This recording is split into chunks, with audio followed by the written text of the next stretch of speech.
બનાસકાંઠાના સુઈ ગામમાં પૂરના મામલો કેનીબેન ઠાકોરનું મહત્વનું નિવેદન અમે 1000 કરોડની સહાયની માંગ કરી છે। તો હવે જે જાણકારી મળી રહી છે તે પ્રમાણે બનાસકાંઠા માટે સાંસદ તરફથી કહેવામાં આવ્યું છે કે અમે 1000 કરોડની સહાયની માંગ કરી છે। જે રીતના અલગ અલગ વિસ્તારમાં પરિસ્થિતિ જોવા મળી રહી છે, આ પહેલા પણ કેનીબેન ઉપર એ સવાલ ઊભા થયા હતા કે ક્યાં ગયા સાંસદ જ્યારે તેમના વિસ્તારમાં પૂર જેવી પરિસ્થિતિ છે। ત્યારે હાલમાં જાણકારી મળી રહી છે તે પ્રમાણે કેનીબેન તરફથી નિવેદન આપવામાં આવ્યું છે। તેમણે કહ્યું કે અમે 1000 કરોડની સહાયની માંગ સરકાર પાસેથી કરી છે, સરકાર સહાય આપે તો એના ખેડૂતોના નુકસાનના વળતર માટેની વાત હોય, પશુના મૃત્યુ માટે જે વળતર આપવાનું હોય એના માટેની વાત હોય, કેશ ડોલની વાત હોય, જેના મકાનો પડી ગયા છે એનું વહેલામાં વહેલું સર્વે થઈને એ લોકોને નવું મકાન મળે।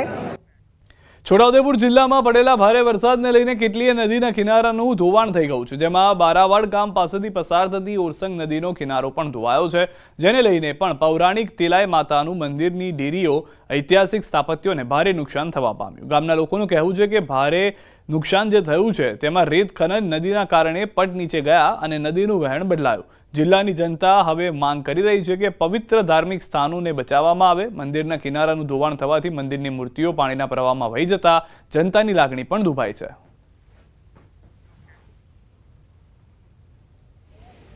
ઐતિહાસિક, પૌરાણિક અને સ્થાપત્ય અને સૌંદર્યથી ભરપૂર એવું આ અમારું તેલેશ્વરી ધામ જે અવૈધ રીતે ખનન આગળ થવાથી ચોમાસામાં પૂર આવ્યું અને અહીંયા રસ્તો, અમારા પૌરાણિક મંદિરો બધું ધોવાણ થઈ ગયું છે।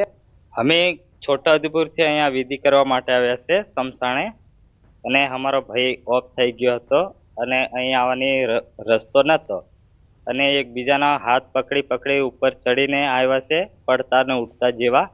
અમારા ગામમાં સમસાને જવાનો રસ્તો તૂટી ગયો છે। અમને થોડા દિવસ પહેલાં મયત થયેલું, તો રસ્તાનો પ્રોબ્લેમ છે પણ સમસાન બી નથી, એ બી તૂટી ગયું છે। તો એમાં અમે તાડપત્રી ઓઢાડીને અગ્નિ સંસ્કાર કર્યો। તો મરેલા માણસ માટે બી સુવિધા ન મળે, જીવતા માટે તો નહીં મળતી।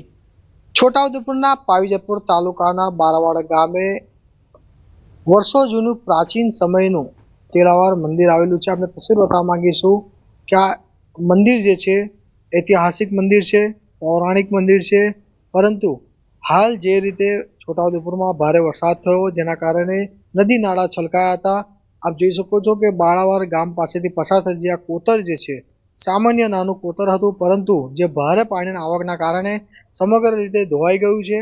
એટલે ચોક્કસથી આજે આદિવાસીના આસ્થાનો જે ધામ જે છે ત્યાં લોકોને આવવાની મુશ્કેલી પડી રહી છે। અને આ વિસ્તારના લોકો ફક્ત એક જ માંગ કરે છે કે રસ્તો બનાવીને આપે અને જે આ નદીની અંદર જે ગેરકાયદેસર રીતે ખનન થાય છે તેને અટકાવવામાં આવે।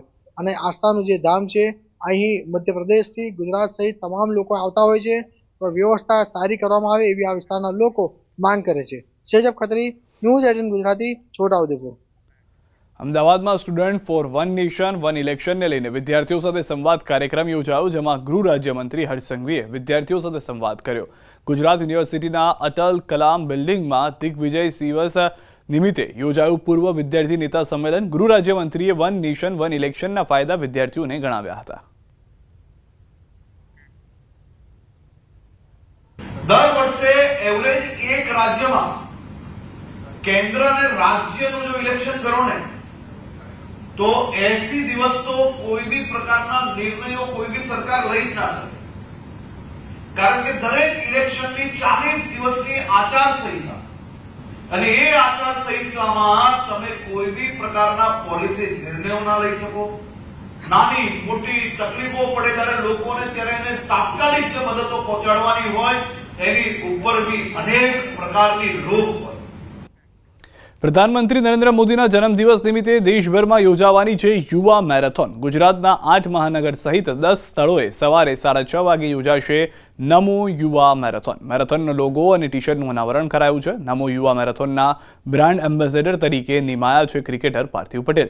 દરેક કોલેજ અને જીમમાં યુવાનોનો સંપર્ક કરાઈ રહ્યો છે। વધુને વધુ યુવાનોને જોડવાનો પ્રયાસ કરાશે।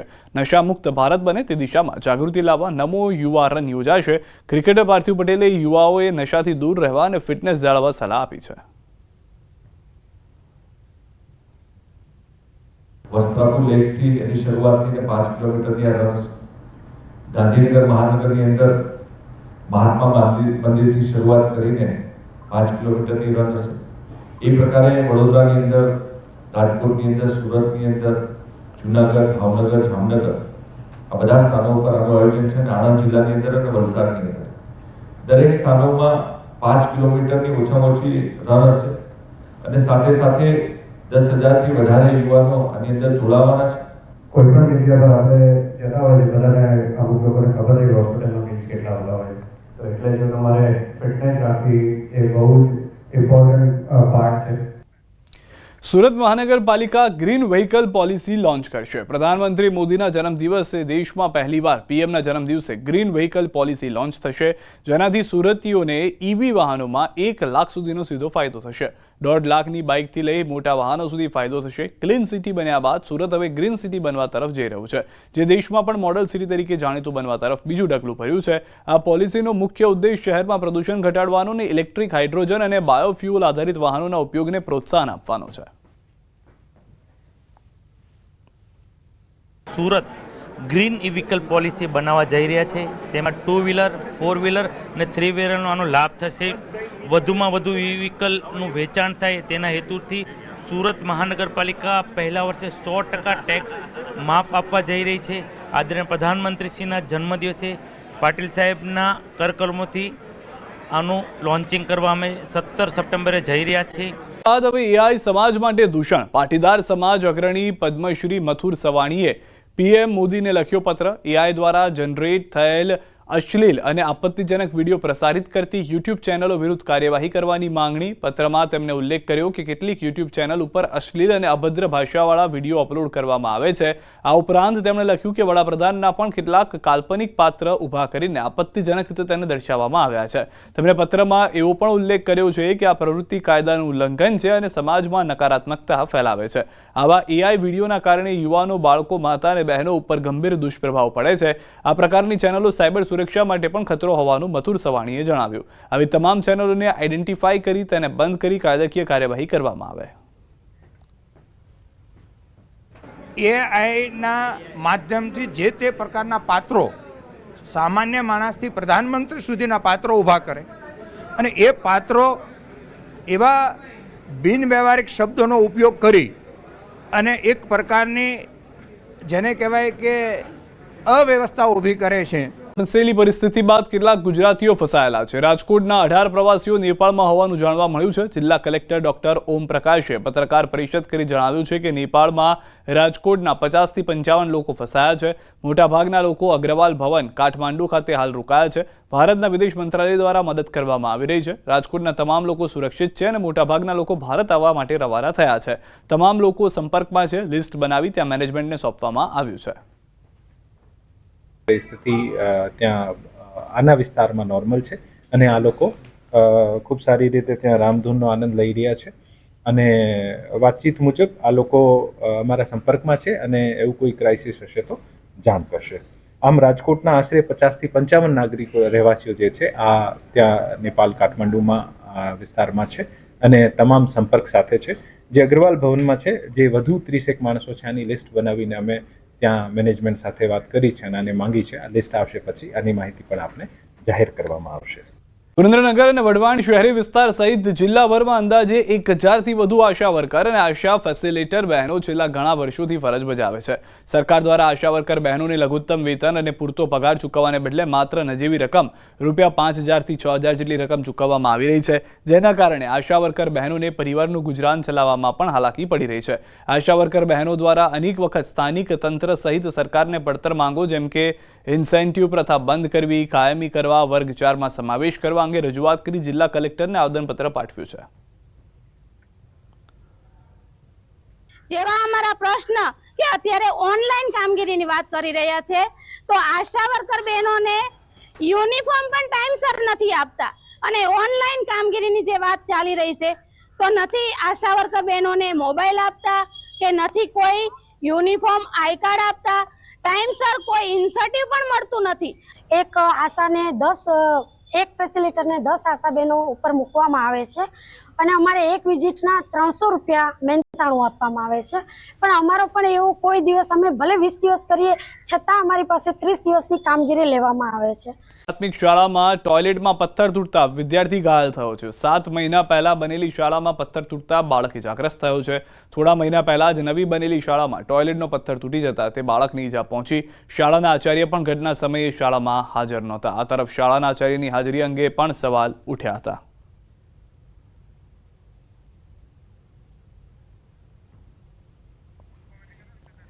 તો દ્રશ્યો પણ આપ જે રીતે જોઈ રહ્યા છો કે શાળાના આચાર્ય પણ ઘટના સ્થળે ન હોવાની જાણકારી. 7 મહિના પહેલા બનેલી શાળાના પથ્થર તૂટતા બાળક ઇજાગ્રસ્ત થયો હોવાની જાણકારી છે.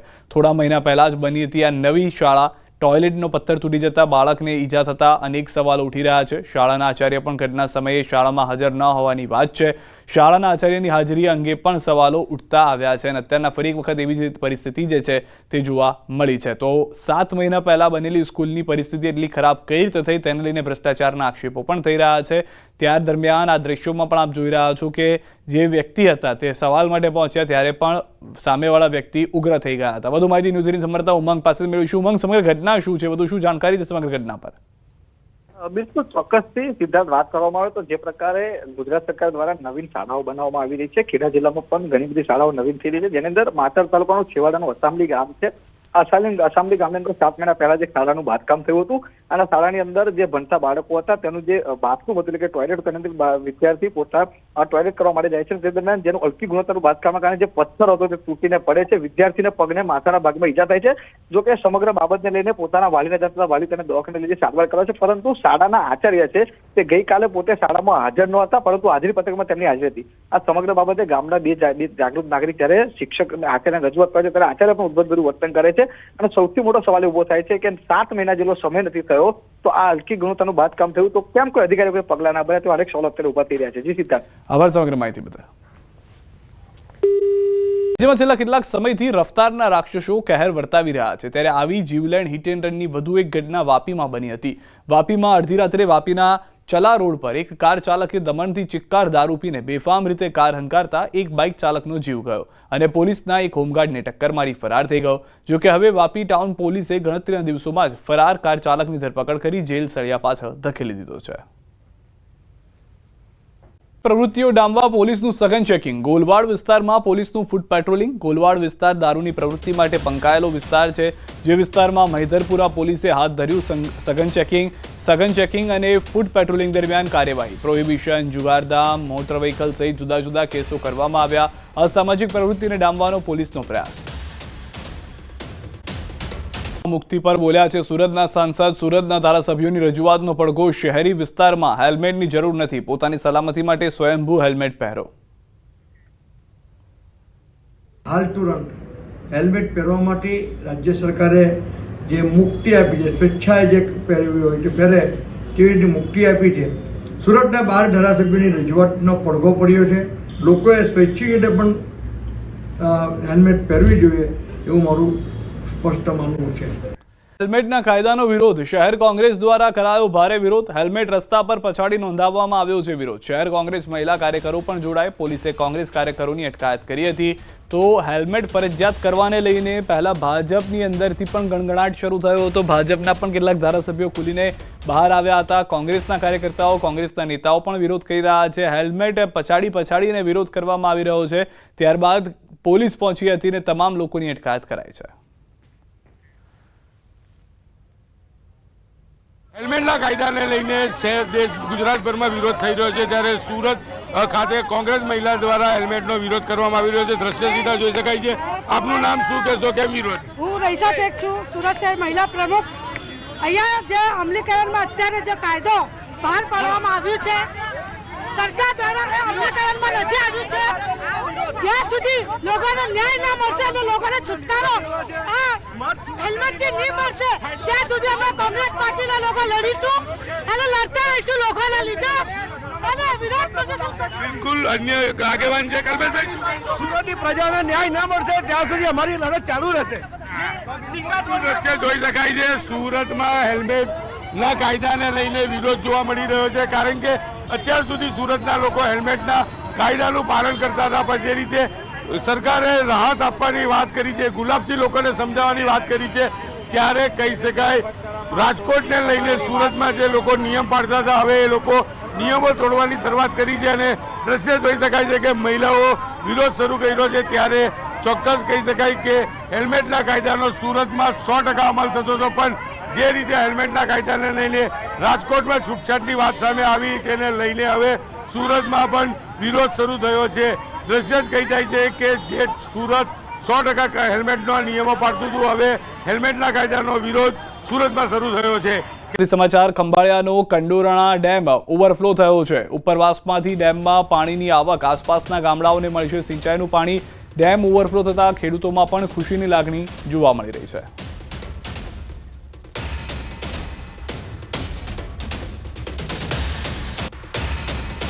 દેવભૂમિ દ્વારકા જિલ્લાના ખંભાળિયા પાસે આવેલો કંડોરણા ડેમ પાણીની આવક વધી જતા સંપૂર્ણ ભરાઈ ચૂક્યો છે। આપ સીધા દ્રશ્યોમાં જોઈ શકો છો, ખંભાળિયા નજીક આવેલો કંડોરણા ડેમ છે।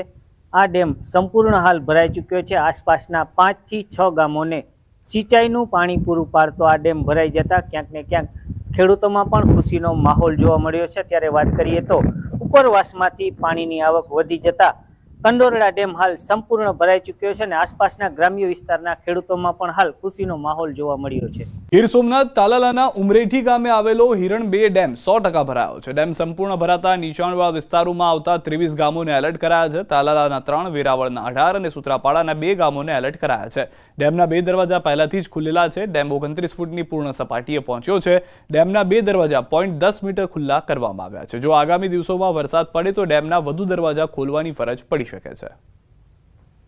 પાટણ જિલ્લાના પૂર અસરગ્રસ્ત વિસ્તારની શંકર ચૌધરીએ મુલાકાત લીધી। રાધનપુર ખાતે આગેવાનો અને તંત્ર સાથે બેઠક યોજી। નલિયા ગામમાં યુવાનોના મોત થતા પરિવારને સાંત્વના પાઠવી। આ દરમિયાન તેઓએ પૂરગ્રસ્ત સ્થાનિક લોકોને અહીંયા ધારણા આપી હતી અને જે પણ મદદ થઈ શકે તેટલી મદદ આપવાની વાત કરી હતી। લોકો રડી પડ્યા હતા। શંકરભાઈ પણ ત્યારે જે રીતે દ્રશ્યોમાં પણ આપ જોઈ રહ્યા છો કે જેઓ પણ ખુદ નરમ પડી ગયા હતા। આ દરમિયાન તેઓએ તમામ લોકોને મદદ કરવાની વાત કરી છે। બનાસકાંઠાના પ્રવાસે ગયેલા મુખ્યમંત્રી ભૂપેન્દ્ર પટેલે સુઈગામ 4 રસ્તાની મુલાકાત પણ લીધી હતી। 4 રસ્તાની મુલાકાત લીધી ત્યારે સુઈગામમાં મુખ્યમંત્રીએ લોકોની સ્થિતિનો તાગ મેળવ્યો હતો। આ ઉપરાંત અધિકારીઓ અને આગેવાનો સાથે બેઠક કરી હતી। પરિસ્થિતિને લઈને ચર્ચા પણ કરવામાં આવશે તેવી જાણકારી પણ મળી રહી છે। દ્રશ્યો આપ જોઈ રહ્યા છો કે જ્યાં આગળ મુખ્યમંત્રી ખુદ એ પૂરના પાણીની અંદર જોવા મળી રહ્યા છે। જે વિસ્તારો સંપર્ક વિહોણા થયા છે, કલેક્ટર જે છે તે તેમની સાથે જોવા મળી રહ્યા છે। વધુ માહિતી ન્યૂઝ 18 સંવાદદાતા કિશોર પાસેથી મેળવીશું। કિશોર, ખુદ મુખ્યમંત્રી આવ્યા છે, તેઓ પૂરગ્રસ્ત વિસ્તારની મુલાકાત ગ્રાઉન્ડ ઝીરોથી લઈ રહ્યા છે, ના કે કોઈ હવાઈ નિરીક્ષણ થઈ રહ્યું છે। શું વધુ જાણકારી છે સમગ્ર મુલાકાતને લઈને? ચોક્કસથી જે મુખ્યમંત્રી છે તે પહેલા સુઈગામ 4 રસ્તા પહોંચ્યા હતા અને સુઈગામ 4 રસ્તા જે પાણી ભરાયેલા હતા તે પાણી ભરાયેલાનું સ્થળનું જાતે જ પોતે ઉતરીને નિરીક્ષણ પણ કર્યું હતું અને તે બાદ તેઓ છે તે CHC ખાતે ગયા હતા અને ત્યાં આગળ 125 જેટલા રેસ્ક્યુ કરીને જે બહેનોને લાવવામાં આવી હતી તે બહેનોને મળ્યા હતા અને તેમના ખબર અંતર પણ પૂછ્યા હતા અને બહેનોએ જે રજૂઆત કરી હતી તે CMએ સાંભળી હતી અને તેમને સાંત્વના પણ આપી હતી। તે બાદ તેઓ 66 kV જલોયા વીજ સબ સ્ટેશન ખાતે ગયા હતા અને જ્યાં પૂર અસરગ્રસ્તો સાથે મુલાકાત કરી હતી અને તેમની સાથે વાર્તાલાપ પણ કરવામાં આવ્યો હતો અને તમામ વ્યવસ્થા તંત્ર દ્વારા કરવામાં આવી રહી છે અને વધુ પણ કરવામાં આવશે તેવી ખાતરી પણ આપી હતી। તે બાદ CM જે છે તે સુઈગામ પ્રાંત કચેરી ખાતે પહોંચ્યા છે અને તેમની સાથે વિધાનસભા અધ્યક્ષ શંકરભાઈ ચૌધરી પણ પહોંચ્યા હતા અને અત્યારે સુઈગામ પ્રાંત કચેરી ખાતે અધિકારીઓ સાથે CMની જે મિટિંગ ચાલી રહી છે અને આ મિટિંગની અંદર બનાસકાંઠા સાંસદ જ્ઞાનીબેન ઠાકોર પણ પહોંચ્યા હતા અને જ્ઞાનીબેન ઠાકોરે CMને મળીને માંગ કરી હતી કે બનાસકાંઠાના પૂર માટે 1000 કરોડનું જે પેકેજ છે તે જાહેર કરવામાં આવે। સિદ્ધાર્થ। કિશોર, સૌથી વધારે મહત્વની વાત એ છે કે કેટલા કુલ વિસ્તારનો આખા એરિયા છે, ગામ છે કે જે હજી પણ પાણીમાં છે, જ્યાં આગળ ખુદ શંકરભાઈ પણ પહોંચ્યા હતા, કદાચ તેઓએ પણ મદદની વાત કરી હતી? ચોક્કસથી સુઈગામમાં પહોંચવા માટે પણ ગાડી આવી નથી શકતી। સુઈગામ પહોંચવું હોય તો તમારે ગાડી મૂકવી પડે છે અને ટ્રેક્ટરમાં બેસીને સુઈગામ પહોંચી શકાય છે કારણ કે થરાદથી જ્યારે વાવ આવો છો ને વાવથી સુઈગામ જઈએ છીએ ત્યારે વચ્ચે પાણી ભરાયેલા હોવાથી સુઈગામ પહોંચવામાં મુશ્કેલી પડી રહી છે। મહત્વની વાત તો એ છે કે વિધાનસભાનું સત્ર ચાલુ હતું છતાં પણ શંકરભાઈ એ સત્ર છોડીને રાત્રિ દરમિયાન થરાદના અલગ અલગ વિસ્તારોમાં ફર્યા હતા અને તે બાદ આજે ફરી એકવાર શંકરભાઈ ચૌધરી ગાંધીનગરથી સીધા જ સુઈગામ જે પ્રાંત કચેરી ખાતે પહોંચ્યા છે અને અત્યારે જે પ્રાંત કચેરી ખાતે મિટિંગ પણ ચાલી રહી છે તેમાં સીએમ પણ હાજર છે, તમામ બનાસકાંઠાના ઉચ્ચ અધિકારીઓ પણ હાજર છે અને તમામને દિશા નિર્દેશ આપવામાં આવી રહ્યા છે। મહત્વની એ વાત તો એ છે કે ગઈકાલથી જ થરાદ અને વાવ વિસ્તારની અંદર જે પૂર અસરગ્રસ્ત વિસ્તારો હતા ત્યાં આગળ સર્વે પણ ચાલુ કરી દેવામાં આવ્યો છે અને અલગ અલગ અધિકારીઓ દ્વારા સર્વે પણ કરવામાં આવી રહ્યો છે। અને જ્યારે લોકો મુખ્યમંત્રીને મળી રહ્યા હતા, મુખ્યમંત્રી સાથે બેઠક લોકો જ્યારે કરી રહ્યા હતા ત્યારે લોકો માંગ કરી રહ્યા હતા કે તેમને બહુ જ મુશ્કેલી પડી હતી અને જે મુશ્કેલીઓ પડી હતી અને તેમના ઢોર ઢાકર તે છે અત્યારે પણ પાણીમાં છે, તે ઉપરાંત તેમના ઘરો પણ પાણીમાં છે તેવી વાત સીએમને કરી હતી અને સીએમએ તમામ લોકોને સાંત્વના આપી હતી કે સરકાર તેમની સાથે છે। સિદ્ધાર્થ, આભાર કિશોર સમગ્ર માહિતી બદલ। તો મુખ્યમંત્રી પણ મળ્યા, જે દ્રશ્યોમાં પણ આપ જોઈ રહ્યા છો, જે રીતે કિશોરે પણ હાલમાં કહ્યું, પરિસ્થિતિ એ છે કે કેશ ડોલ્સથી લઈને તમામ આર્થિક સહાય આપવામાં આવશે, ઘર વખરીને લઈને જરૂરિયાતની જે વસ્તુઓ છે તેની કિટ્સ પણ આપવામાં આવી રહી છે। ખુદ મુખ્યમંત્રી નિરીક્ષણ કરી રહ્યા છે સમગ્ર પરિસ્થિતિનું। સુઈગામમાં મેઘરાજાએ ભારે ખાના ખરાબી સર્જી છે, ત્યારે પાણી ઘેરાયેલા સુઈગામના હાલ બેહાલ થઈ ગયા છે। મુખ્યમંત્રી ભૂપેન્દ્રભાઈ પટેલે સુઈગામની મુલાકાત લીધી અને સુઈગામના અસરગ્રસ્ત લોકો સાથે સીધો સંવાદ કર્યો। મુખ્યમંત્રીએ લોકોને હિંમત આપી કહ્યું કે સરકાર તમારી સાથે છે। આનો મતલબ સ્પષ્ટ છે કે સરકાર તરફથી પૂરતી સહાય પણ ચૂકવવામાં આવશે। બે દ્રશ્યો આપ જોઈ રહ્યા છો, જે વિધાનસભા અધ્યક્ષ છે શંકરભાઈ, તે પણ ત્યાં જોવા મળી રહ્યા છે। સ્થાનિક લોકો સાથે તેઓએ ચર્ચા કરી હતી, મુખ્યમંત્રીએ પણ પૂરગ્રસ્ત વિસ્તારના લોકો સાથે વાતચીત કરી હતી। બંને તસવીર સ્પષ્ટ કરી રહી છે, સરકાર તરફથી પૂરતી જે મદદ છે તે કરવામાં આવશે। કોઈ કરી દે તો આ બધો 50-50 ઢોરોનો માલિક છે, કોઈને અત્યારે કોઈ ભેંસોને કોઈ ખબર નથી કોઈ ઢોરથી। ખેતરની અંદર બધું તણાઈ ગયું, ઘરની અંદર કશું વધ્યું નથી, બધું આખો ઘરની પડી ગયો કે જે એ મને ખબર નથી કે મારા ઘરની અંદર આટલે પણ એની અંદર વૃદ્ધોને બાળકોને કાઢીને મને આટલે